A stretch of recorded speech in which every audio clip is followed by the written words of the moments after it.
Hello everyone, आप लोगों को जी मिश्रा मैथ क्लास में स्वागत है।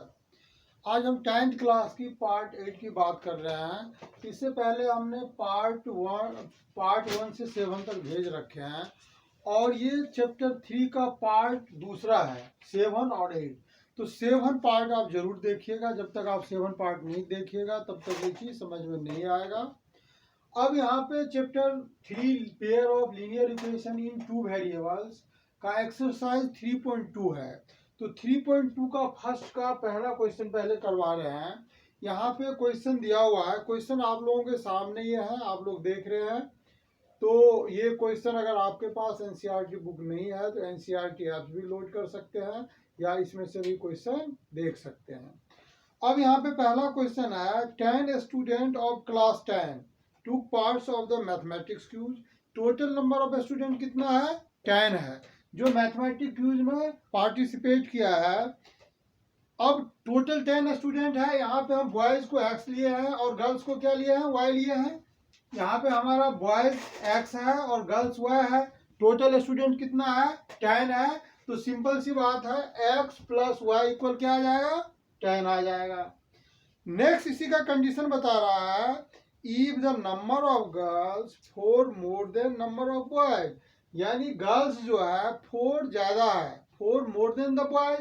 तो ये हमारा x है, y है, नंबर ऑफ गर्ल्स हमारा क्या है? 4 ज्यादा है, इसीलिए हम इसमें क्या किया है? बॉयज में 4 प्लस कर दिए इक्वेशन को सेम लाने के लिए। तो अब हम यहाँ पे y को इधर लाए, ये माइनस हो गया, इसको हम इधर लेके चले गए, -4 आ गया। ये हमारा दो इक्वेशन बन गया। अब इन दोनों इक्वेशन से ग्राफिकली आपको x और y की वैल्यू निकालना है। तो अब सबसे पहला इक्वेशन में लेते हैं। अगर हम x की वैल्यू यहाँ पे 0 ले लेते, ये 0 हो गया, y बराबर 10 आ गया। फिर x की वैल्यू 2 ले रहे हैं तो ये 2 यहाँ आएगा, 10 में से 2 माइनस होगा, 8 आ जाएगा। फिर यहाँ पे 3 ले रहे हैं, 10 में से 3 माइनस हो जाएगा, 7 आ जाएगा। इस तरह से एक इक्वेशन का हमारा ये टेबल तैयार हो गया। अब दूसरा इक्वेशन, अगर आप चाहें तो दूसरा इक्वेशन को ऐसे भी लिख सकते हैं, -y -4 -x। डेट मीन्स क्या हो गया? माइनस हर जगह अगर आप कॉमन ले लेते हैं तो ये y बराबर 4 प्लस एक्स। अब यहाँ पे हम x की वैल्यू 0 ले लेते हैं तो y की वैल्यू 4 आएगा। फिर अगर हम x की वैल्यू 2 लेते हैं तो y की वैल्यू 6 आ जाएगा। और x की वैल्यू अगर हम 3 लेते हैं तो y की वैल्यू 7 आ जाएगा। ये हमारा दो टेबल है, एक ही इक्वेशन पे, एक ही ग्राफ पे दोनों को पुट करना है। जहां पे एक दूसरे कट करेगा, इंटरसेक्ट करेगा, वहां पे हम x के पैरेलल लाइन ले लेंगे और इसमें भी परपेंडिकुलर लाइन लेंगे, दोनों परपेंडिकुलर लाइन लेंगे। x नंबर ऑफ बॉयज हो जाएगा, y नंबर ऑफ गर्ल्स हो जाएगा। अब यहां से इस तरह से हम ये ग्राफ बना लिए हैं। ये x प्लस वाई, ये पहला इक्वेशन जो था x प्लस वाई बराबर 10, ये इसका ग्राफ हो गया जो ये टेबल दिया हुआ है। फिर x माइनस वाई बराबर -4, ये आप ध्यान दे दीजिए, x माइनस वाई बराबर -4 है, ये 4 ग्राफ का दिया हुआ है। इस हिसाब से ये, और यहाँ पे आकर के देख रहे हैं ये दोनों ग्राफ जो है एक दूसरे को इस पॉइंट पे कट कर रहा है। और इस लाइन को जब हम परपेंडिकुलर डालते हैं तो x पे 3 आ रहा है, तो ये x पे हमारा क्या आ गया? 3 आ गया। और y पे जब हम परपेंडिकुलर लाइन ले जाते हैं तो 7 आता है, तो y बराबर हमारा क्या आ गया? 7 आ गया। That means number of boys बराबर 3 और नंबर ऑफ गर्ल्स बराबर 7। इस तरह से ये क्वेश्चन हमारा सोल्व हो गया। इसी का अगर हम दूसरा पार्ट लेते हैं, अगर इसी का हम क्वेश्चन नंबर 2 लेते हैं, फर्स्ट का ये सेकंड पार्ट है। इसमें बता रहा है कि 5 पेंसिल 7 पेन है। तो यहाँ पे लेटेस्ट पेंसिल बराबर लेटेस्ट पेंसिल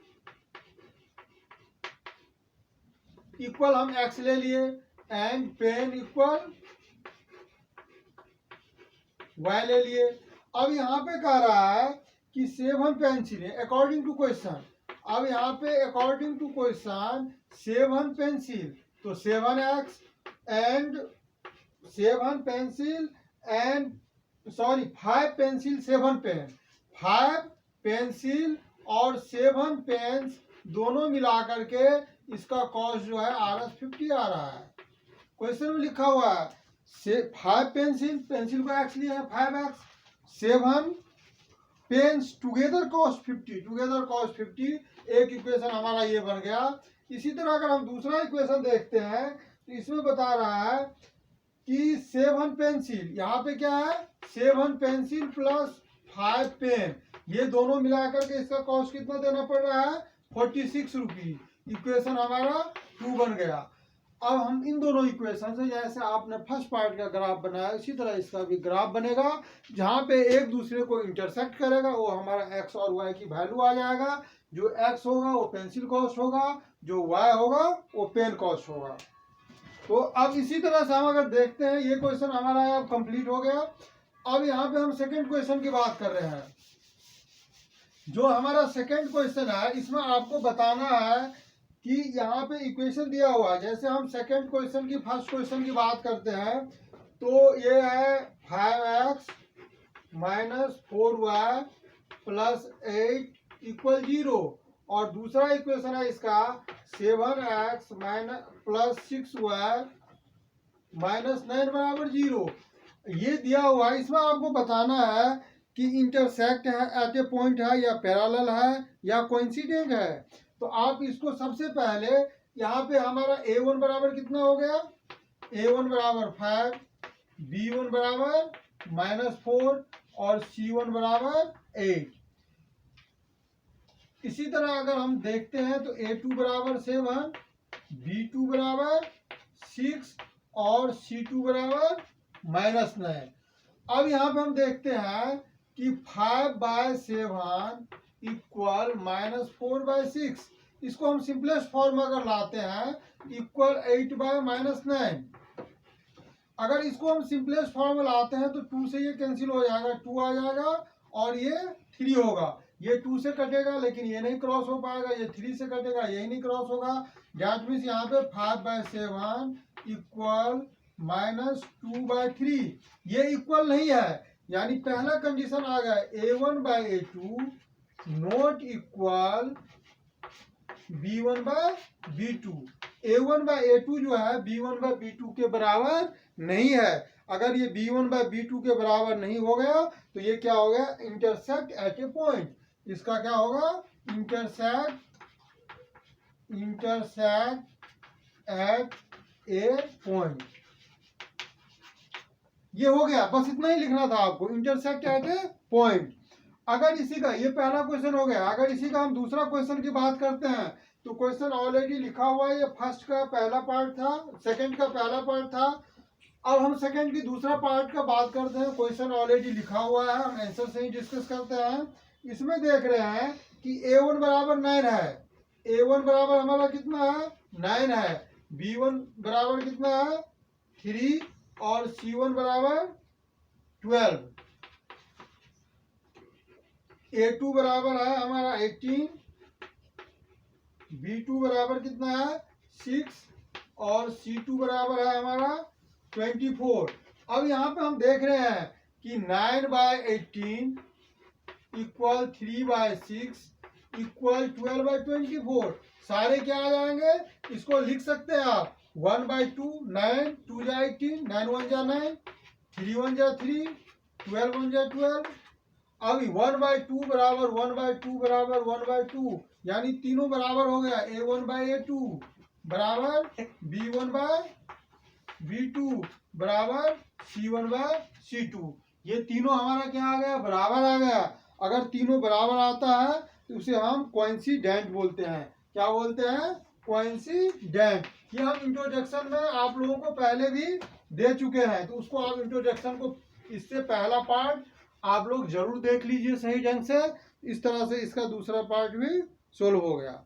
अगर हम तीसरे पार्ट की बात कर रहे हैं, अगर हम तीसरे पार्ट में पहुंचते हैं तो इसमें हम देखते हैं 6/2 और 3/1, जो हमारा a1 a2 दिया हुआ है, और 10 ये आ जाएगा 9। दैट मीन्स a1/a2 आएगा, a1/a2 equal b1/b2 but not c1/c2। तो इसका मतलब ये क्या हो जाएगा, पैरेलल लाइन हो जाएगा।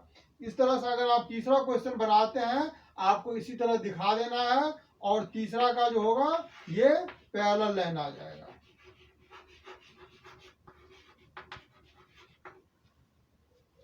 इसी तरह से अगर आप थर्ड क्वेश्चन की बात करते हैं तो आप थर्ड क्वेश्चन में भी आपको बताना है कंसिस्टेंट इनकंसिस्टेंट।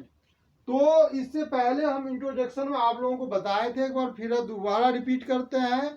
कंसिस्टेंट का मतलब होगा अगर intersecting at A point that means a1 by a2 not equal b1 by b2 और a1 by a2 b1 by b2 equal c1 by c2 होगा तो कंसिस्टेंट होगा। अगर तीसरा कंडीशन पैरेलल लाइन जो होगा a1 by a2 equal b1 by b2 but not equal c1 by c2 तो वह इनकंसिस्टेंट हो जाएगा। तो इस तरह से आपका ये तीसरा का जितने भी क्वेश्चन है सारे आराम से बन जाएंगे। जैसे कि आप पहला पार्ट देख रहे हैं, थर्ड का अगर हम फर्स्ट पार्ट की बात करते हैं तो ये 3/2 आ जाएगा, फिर 2/3 आ जाएगा और लास्ट में 5/7। दैट मीन्स यहाँ पे क्या है 3/2 नॉट इक्वल 2/3। इसका मतलब इंटरसेक्टिंग एट ए पॉइंट होगा। अगर इंटरसेक्टिंग एट द पॉइंट होगा इसका मतलब होता है कंसिस्टेंट होता है। तो आपको कंसिस्टेंट इनकंसिस्टेंट लिखना है। तो इनकंसिस्टेंट सिर्फ पैरेलल लाइन जब होगा a1 by a2 not equal a1 by a2 equal b1 by b2 not equal c1 by c2 तभी जाके इनकंसिस्टेंट होता है। इस तरह से आपका हमारा तीसरा क्वेश्चन तक बन गया। चौथा क्वेश्चन हम नेक्स्ट पार्ट में करवाएंगे। आपको आराम से समझ के करना है। आप सारे पार्ट को देखें, एक पार्ट को देखने से समझ में नहीं आएगा। अगर अभी तक आपने सब्सक्राइब नहीं किया है तो आप सब्सक्राइब और लाइक जरूर करें और बेल आइकन को दबा दें जिससे कि अपकमिंग वीडियो सारे आप तक पहुंच जाएगा। Good luck, best wishes.